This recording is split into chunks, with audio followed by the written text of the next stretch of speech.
puede adolecer de muchas anomalías, que en algún momento pueden generar que este contrato no despliegue la totalidad de sus efectos. Basta que el contrato no despliegue un solo efecto normal, típico, que debería desplegar, ¿se entiende?, para que se hable de ineficacia. Por ahí es que se habla de dos grandes supuestos de ineficacia, dos grandes grupos de ineficacias. Y no voy a referirme a la muy conocida distinción entre ineficacia estructural o funcional, porque esa categoría, esa clasificación ya ha sido pues ampliamente superada. Vamos a seguir en este punto la distinción básica, que es la que el código recoge, entre invalidez e ineficacia estricta. Y precisamente dentro de este marco vamos a ubicar bien a la resolución y a la rescisión contractual. ¿Qué es la invalidez? La invalidez es un supuesto de ineficacia, claro está, que incide específicamente en la estructura de un contrato. Algunos me dirán, ¿pero cuál es la estructura? La estructura del contrato, para recordar cuestiones básicas, se refiere a los componentes del contrato, es decir, a los presupuestos, a los elementos y a los requisitos. Presupuestos, ¿cuáles son? El sujeto, el objeto.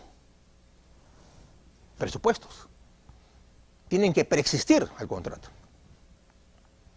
Elementos, el acuerdo, porque para que haya contrato tiene que haber acuerdo. La forma,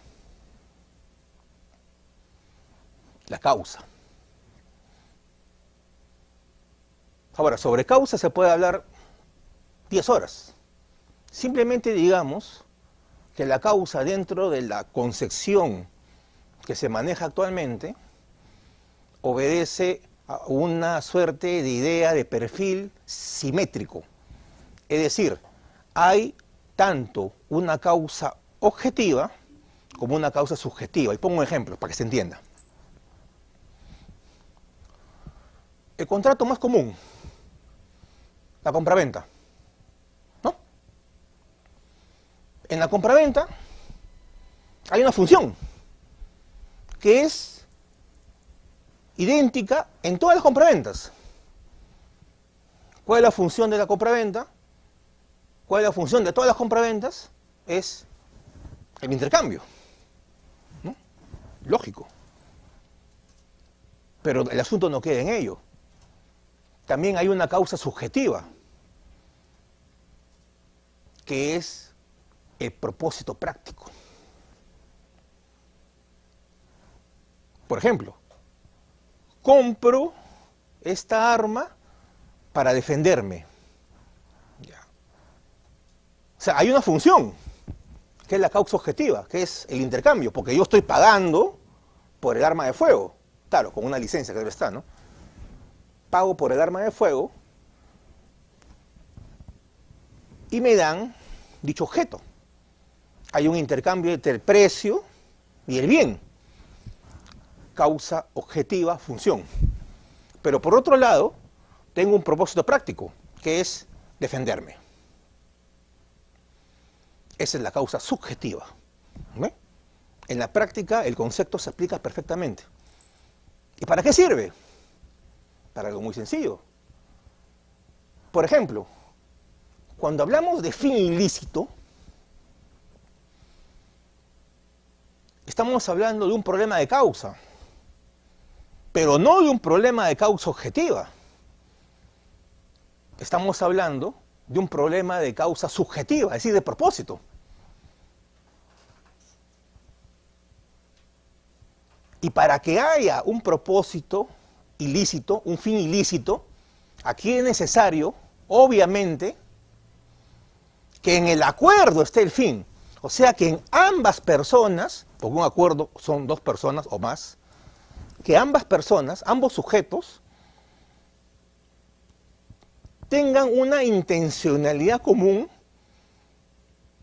para celebrar un contrato contrario a normas públicas, a normas imperativas, orden público y buenas costumbres. No basta que uno lo tenga. Por ejemplo, una persona tiene un permiso para portar armas en plena regularidad. Sin embargo, la persona sufre un choque emocional fuerte y está en una situación de desequilibrio psicológico muy fuerte. Y decide atentar contra la vida de otra persona. Va a una tienda donde venden armas, enseña la licencia y le venden el arma. Claro, pasa porque tiene que ir a su cama y todo lo demás. Pero ya, y la recoge y todo. Alguien dirá, ese señor tenía un propósito, quitarle la vida a otra persona con esa arma que compró. Ah, es fin ilícito. No, porque el que le vende ni sabe. El que le vende desconoce lo que va a hacer. Por ende, en ese supuesto no hay fin ilícito. No hay fin ilícito. Es más, ese contrato es válido. Claro, va a haber responsabilidad penal de él si es que logra perpetrar su delito. Pero no es un problema de fin ilícito, y eso que quede claro.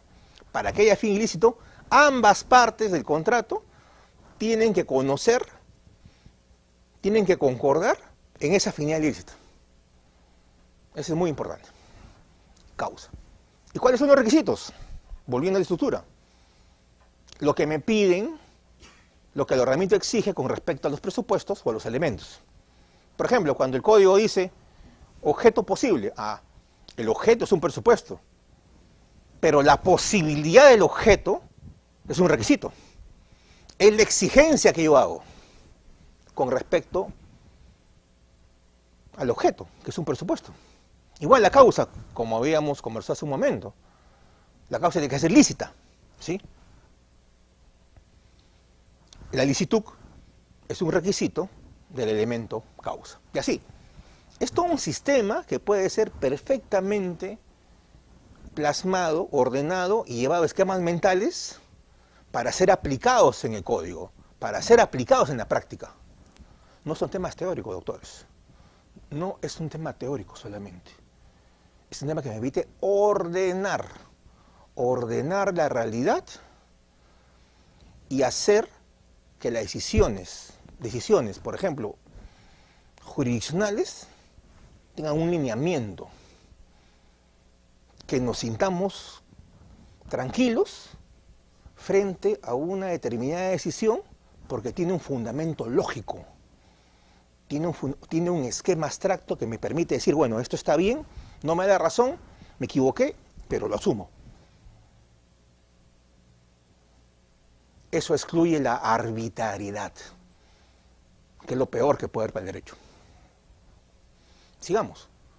Esa es invalidez. La invalidez se caracteriza por la estructuralidad. La ineficacia.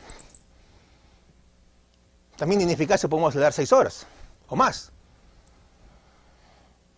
Sin embargo, la ineficacia solamente tendría que decir que la ineficacia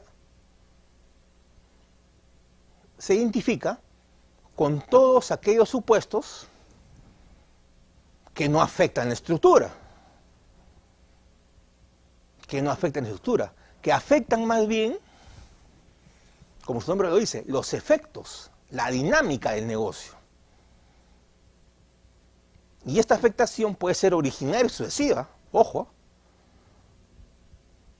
La afectación de los efectos negociales que dan lugar a la ineficacia puede ser una ineficacia originaria y sucesiva.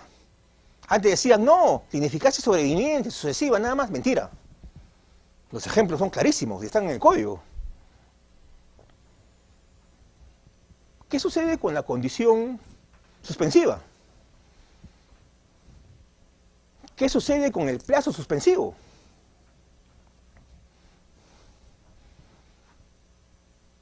¿Qué sucede cuando firmo un contrato en este momento e impongo un plazo suspensivo? Digo, bueno, en este momento firmo el contrato sobre mi casa de playa en Ancón, que tendrá vigencia, tendrá eficacia a partir del 1 de enero al 30 de marzo del 2023. El contrato está firmado. Es válido. Es válido. Pero no va a ser eficaz. No va a ser eficaz sino hasta el 1 de enero de 2023. Porque es una casa de playa. Y va a ser eficaz hasta el 30 de marzo. Entonces, vemos que aquí hay una ineficacia, pero una ineficacia originaria. Originaria. Porque se encuentra en el origen del acuerdo. Lo mismo pasa con una condición suspensiva. Te compro el departamento que está en la avenida Universitaria, cruce con Bolívar, ubicado en el 3er piso, y con todas las inscripciones, inscrito en la ficha número tal, en la partida tal, todo lo demás, por un monto determinado, todo ok. Si es que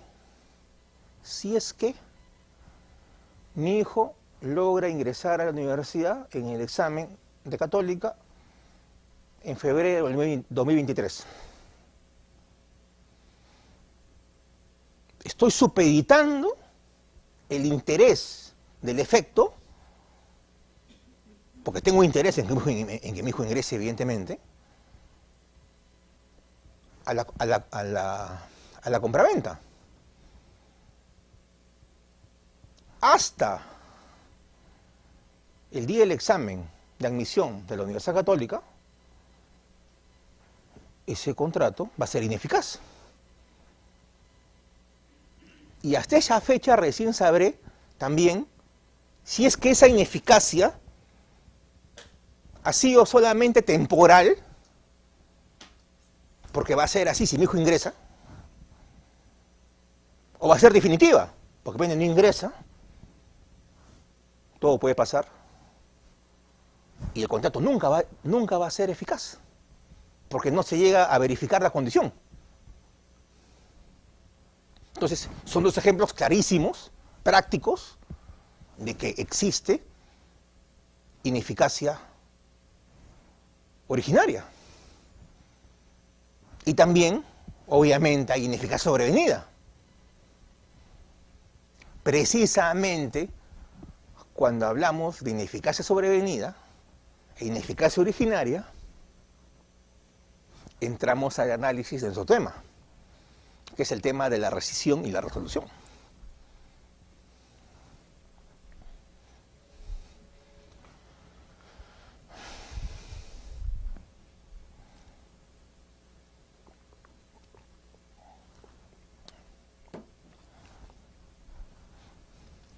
¿Y por qué digo esto? Porque a veces se piensa, y se ha dicho, se ha escrito, que la rescisión es un fenómeno de invalidez.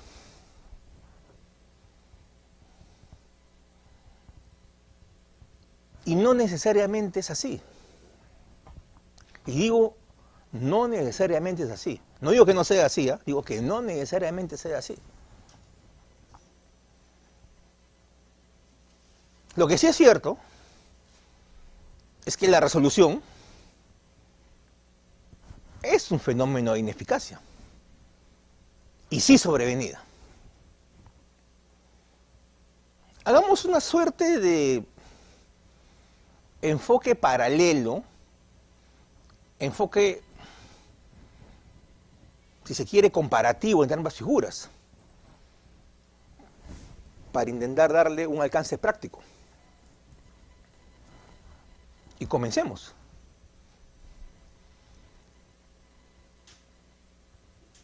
¿Por qué se origina la rescisión? ¿Por qué se origina la resolución? Y me voy a enseñar el código, porque en los supuestos de ineficacias, la base es el código. Claro, puede haber más tipos de ineficacias, porque ahí rige el principio de autonomía privada, pero no es materia de esta clase. Vamos a seguirnos a dos figuras de ineficacia que sí están en el código, que es la resolución y la resolución. Decía, ¿por qué o en base a qué se origina la rescisión? En el código hay un supuesto fundamental de rescisión, que es la llamada rescisión por lesión.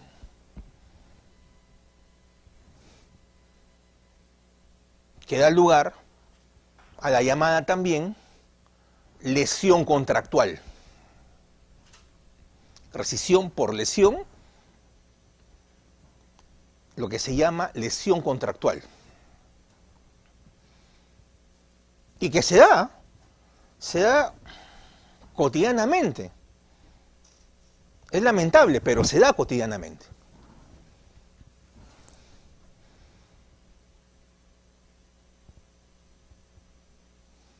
¿Qué es la lesión? ¿Qué es la lesión contractual? En suma, es el aprovechamiento de una parte contratante del estado de necesidad de la otra parte contratante. O sea, una de las partes contratantes se aprovecha del estado de necesidad de su contraparte. Una se aprovecha de la otra.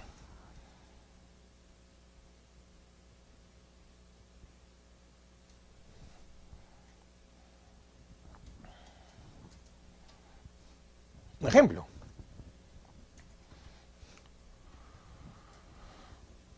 Una persona tiene que pagar la cuota de una hipoteca de la casa donde vive y ya tiene 2 cuotas impagas. Y en el contrato se estipuló que el hecho de no pagar la cuota da lugar a la ejecución de la hipoteca.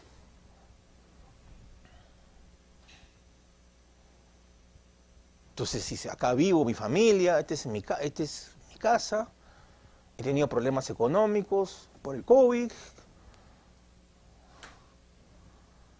ha habido problemas de salud, problemas financieros, ya sabemos por quién, ¿no?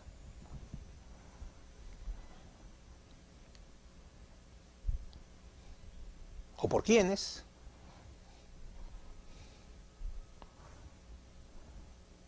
Y decide, bueno, tengo que vender mi carro. Vendiendo mi carro, me pongo al día, pago las 3 cuotas. Y mi carro, bueno, es un Peugeot, ¿no? Lo compré, pues, con un fondo que tenía guardado, una herencia. Y dije, bueno, ya tengo mi casa, ahora quiero un carro decente, lo compro. Y ese vehículo está valorizado, pues, más o menos en, así usado, 2 años de uso, $15.000, más o menos. Lo mínimo que me pueden dar, según un tasador, es $15.000, porque está en buen estado. Y el motor está en perfectas condiciones, porque lo he hecho revisar por un mecánico, por un tasador. Sin embargo, lo ofrezco, y como estamos en una situación económica no muy positiva, pasan los días, se viene el plazo y no logro, pues, colocarlo. A pesar que lo he bajado a $12.000. Nadie me lo quiere comprar. Entonces mi vecino, que supuestamente es mi amigo, digo supuestamente es mi amigo, me dice, ¿cómo te dan el problema? No, ¿y cuándo vence? 2 días y tengo que ir al banco.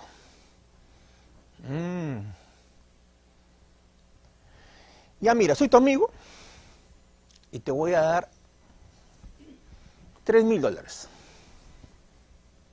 No tengo más. 3.500. Porque yo hago taxi y ese vehículo lo necesito para hacer taxi. Porque tengo unos clientes que son un poco eticosos y en tu carro se van a subir contentos, ¿no? El vendedor dice, no. Pero ya al día siguiente, viendo que no hay interés por ningún lado, dice, bueno, toma, dame. Aunque sea pagaré 2, quedaré debiendo 1, porque no me alcanza para las 3 ya. Y firmo. Firmo. Claramente una lesión contractual. Claramente una lesión contractual.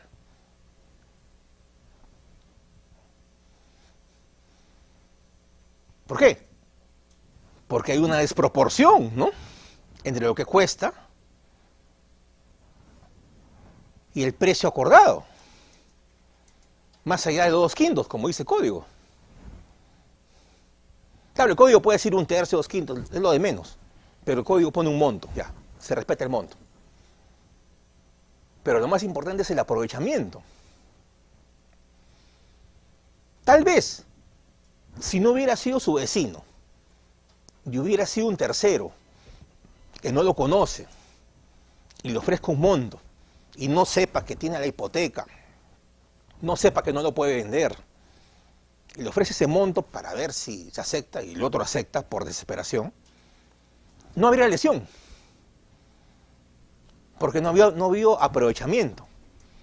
El aprovechamiento es la conciencia de aprovecharse, es la conciencia de obtener un beneficio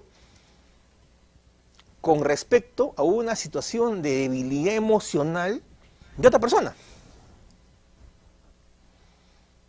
Entonces, hay un aprovechamiento aquí, porque es su vecino. Y hay correos que le pregunten cómo va la venta y tu hipoteca. Perfectamente se demuestra que conocía la situación. Y perfectamente se demuestra que hay un aprovechamiento. Se prueba el estado de necesidad. Es un supuesto de lesión. ¿Y el código cómo sanciona eso? Se puede rescindir. Rescindir el contrato. Se rescinde, no se resuelve, ¿eh? Se rescinde, que es diferente.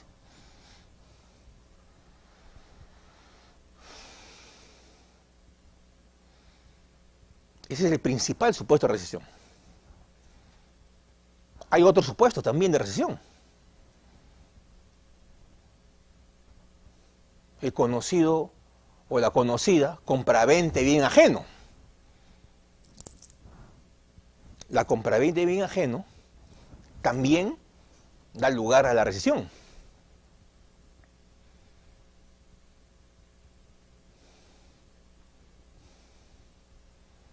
Yo vendo un bien. Generalmente sucede en los bienes muebles, ¿ah? En los bienes muebles. Vendo un bien que no es mío, pero tengo posesión del bien. Y la posesión, como nosotros ya sabemos también, involucra un signo de reconocibilidad. Es decir, involucra una suerte de publicidad. Paréntesis. El registro público no es la única forma de publicidad que existe. Hay otros mecanismos de publicidad. El registro público no es el único mecanismo de publicidad y oponibilidad que existe. Hay otros mecanismos. Por ejemplo, la posesión. La posesión también es un mecanismo de publicidad y de oponibilidad. Mi reloj está conmigo.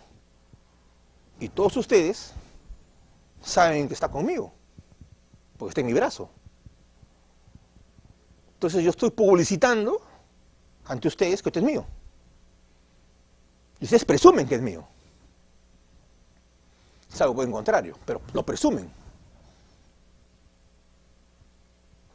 Si alguien me lo quita, yo se lo puedo arrebatar, porque tengo la llamada defensa posesoria. Publicito y opongo mi derecho sobre este bien. Entonces,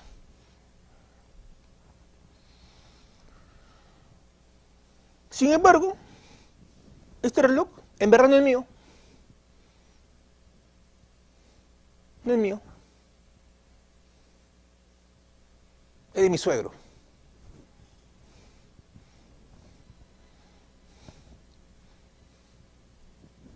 ¿Y por qué tiene usted reloj del suegro? Bueno, porque mi querida esposa, mejor dicho, la señora contratada por mi querida esposa para limpiar la casa, al limpiar alguna parte de mis cajones, botó unos papeles y no se dio cuenta que en esos papeles arrugados estaba mi llave. La llave de mi ropero. Obviamente no puedo abrir mi ropero. Y menos en media hora. No puedo romper la chapa de mi ropero. Porque mi ropero lo tengo desde prácticamente adolescente. No lo puedo romper. Entonces, necesito un reloj. Tengo que medir mi hora. Mi esposa hace un mea culpa y me dice, bueno, voy a la caja de recuerdo y saco el reloj de mi papá. Toma, te lo presto. Me lo pongo. Por eso es más chiquito. Porque sus relojes son un poquito más grandes. No, la verdad es un regalo de mi señora. La verdad.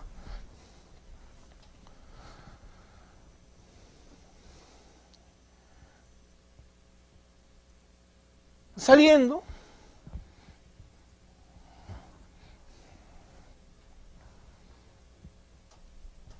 estoy sin billetera, porque por el apuro no saqué billetera, no saqué tarjeta de crédito, no saqué nada.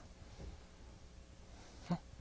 Nadie me quiere llevar en taxi, por los disturbios que hay, no quieren.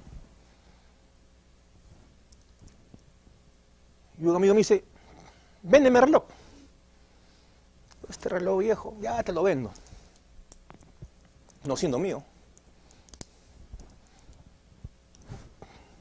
Compraventa y bien ajeno. Ojo, la persona que me lo compra no sabe que no es mío. No sabe, porque si lo supiera, ya no sería compraventa y bien ajeno. Sería solamente una promesa del hecho de un tercero. Es decir, si la persona que me compra este reloj, que no es mío, sabe que no es mío, en el fondo lo que estamos haciendo es decir, mira, me lo vendes y no es tuyo, sí, no es mío. Entonces, pero aquí eres tú la obligación de hacer que el dueño me lo venda. Eso se llama promesa del hecho de un tercero, que sería mi suegro, el verdadero dueño.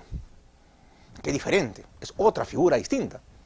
Asunción de riesgo se llama eso, que es otra cosa, que es otra clase entera, porque es un tema bien complicado también.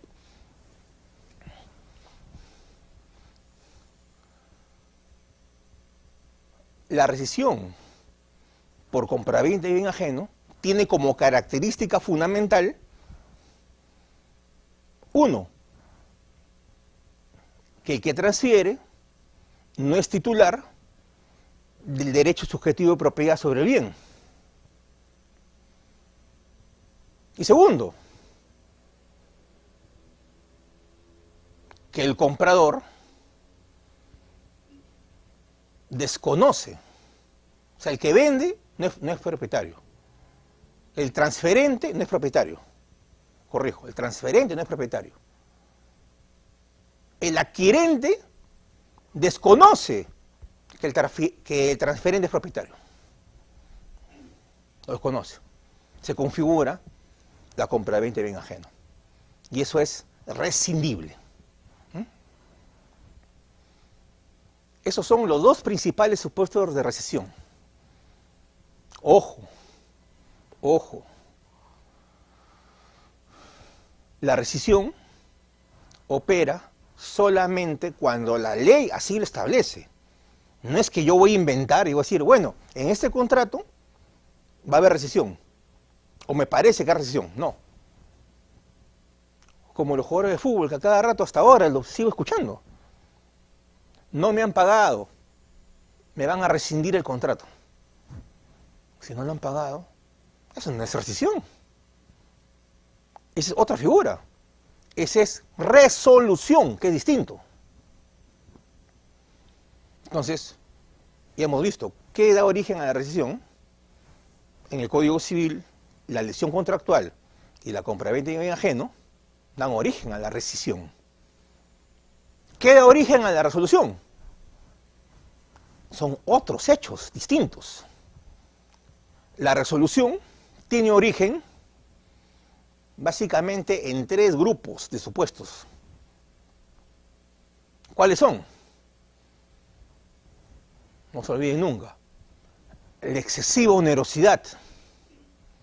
La excesiva onerosidad.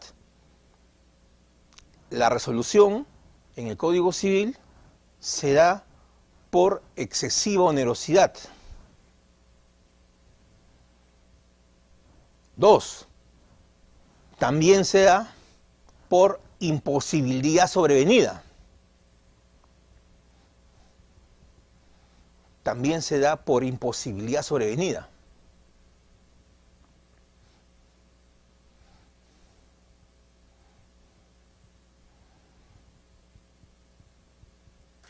Y también se da por incumplimiento. Incumplimiento. Es decir, resumo, la resolución en el Código Civil peruano se da por 3 supuestos o por 3 grandes grupos de supuestos.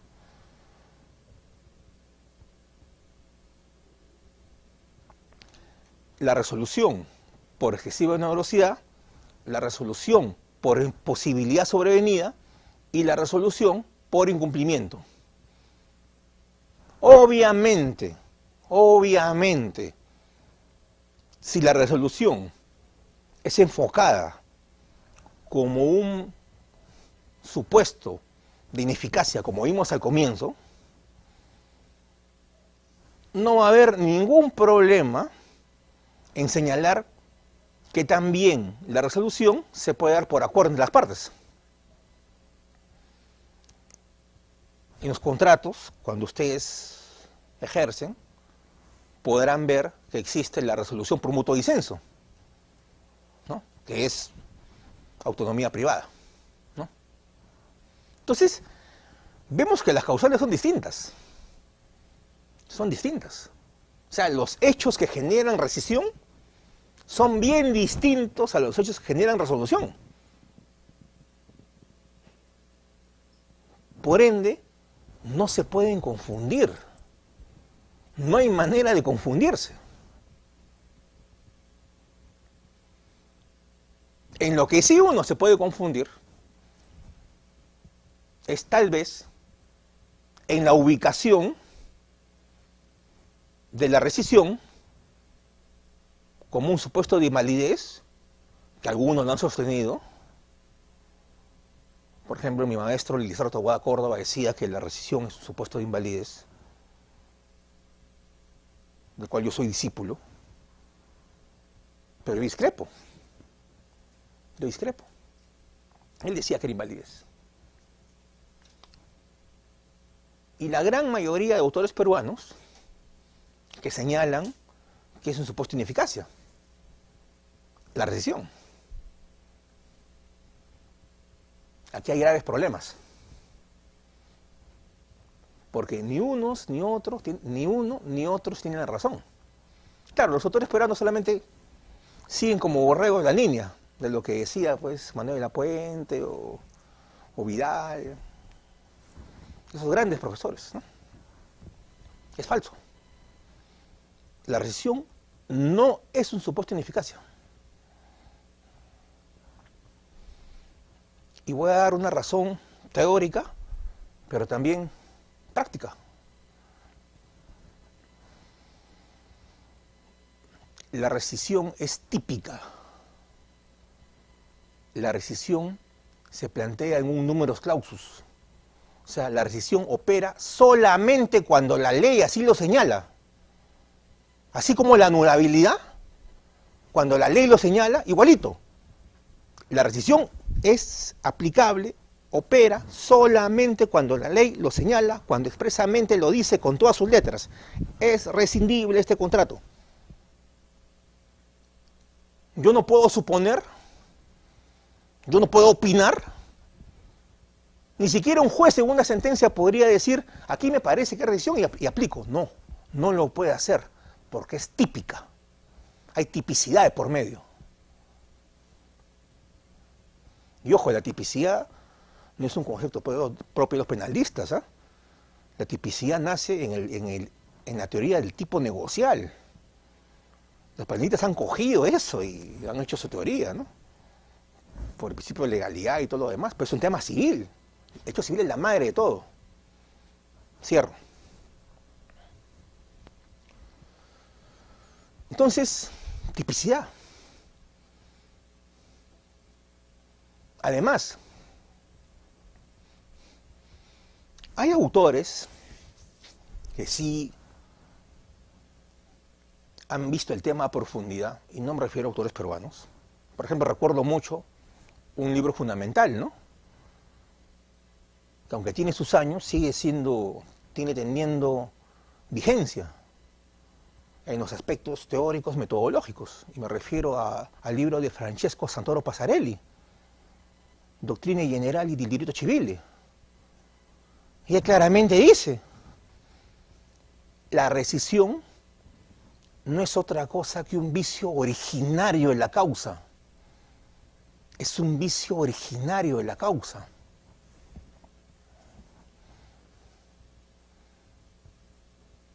Es decir, claro, en Italia, la figura de la rescisión está pensada para la lesión contractual nada más, porque ellos regulan de otra manera la compraventa de bien ajeno, la regulan como ineficaz directamente. Tienen una regulación distinta, tienen una regulación distinta. Para ellos, el único supuesto de rescisión es la rescisión por lesión contractual. Por eso es que él dice, es un vicio originario de la causa. ¿Por qué? Miren por qué él lo dice, ¿eh? Porque si aquí hay un aprovechamiento de un estado de necesidad, en el fondo estoy destruyendo la equivalencia, estoy destruyendo el intercambio, porque un intercambio, por naturaleza, per se, tiene que estar premunido de una equivalencia, si no, no es intercambio.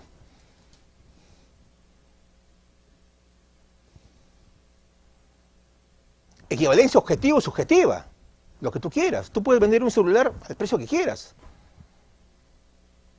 Pero aquí en la lesión hay una afectación a un estado de necesidad. Y eso es lo que hace que el ordenamiento sancione y nos brinde un remedio frente a este desequilibrio que se da. Porque este desequilibrio, amigos míos, no es otra cosa que producto del aprovechamiento. Aprovechamiento de un estado de necesidad. Eso es lo que hace que la rescisión sea sancionable.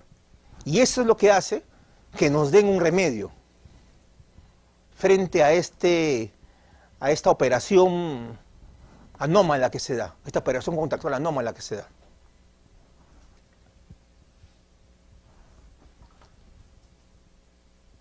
Y de ahí que han surgido posiciones más modernas, también en Italia. Alguno me dirá, pero ¿por qué me cita italianos? ¿Saben por qué les cito italianos? Porque el código peruano es una copia del código italiano. Es una copia. Hay que decirlo así. Un acomodo del código italiano. Y una copia incompleta, por partes. Por eso es que tenemos que recurrir a la doctrina italiana. Por eso que yo digo, ¿qué me sacan hablando de derecho norteamericano, derecho inglés? Por favor. Hasta los penalistas yo les he dicho de frente, ¿qué tanto derecho americano? Eso no sirve. Vayan a vivir allá, pues. Tanto les gusta. Sin embargo, pues, tienen una tendencia política que no voy a decir cuál, que va en contra de lo que proclaman cuando enseñan, ¿no?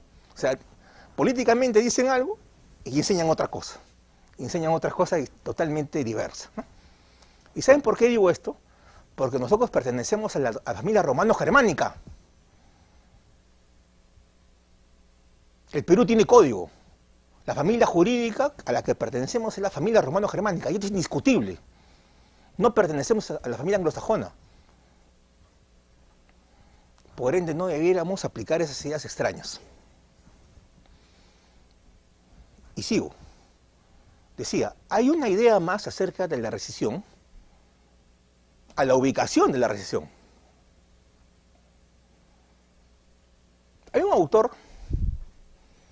que participó en el comentario dirigido por Schlesinger, que en paz descanse, Pierre Schlesinger, que nos visitara también hace unos años en Católica, y con el cual tuve el honor de conversar.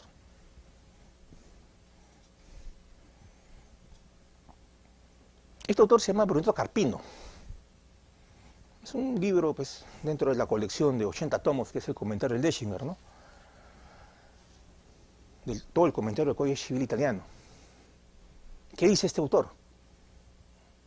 En el fondo, la rescisión es un nuevo vicio de la voluntad. En el fondo es un nuevo vicio de la voluntad. Así como el error, así como el dolo, así como la violencia, así como la intimidación. ¿Por qué?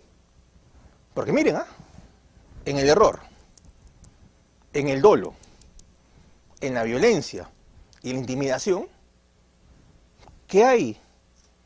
Hay una afectación de un estado subjetivo. Y eso es clarísimo. ¿Qué pasa en la reacción por reacción? Cuando hay un aprovechamiento, una necesidad. ¿Qué? ¿Yo vendo mi carro a $3.000 porque quiero? No, me siento triste. Se están aprovechando de mí. Se están aprovechando de mi estado de necesidad. Y por eso se genera la desproporción. También es un vicio de voluntad. También es una afectación subjetiva. Bien, alumnos, espero que estas reflexiones, ¿no?, nos hayan dado claridad básica, por lo menos, en algunos puntos, ¿no? Porque esa es mi labor, sembrar dudas, sembrar interés por el tema teórico-práctico, porque no hay teoría sin práctica, ni práctica sin teoría. Muchas gracias.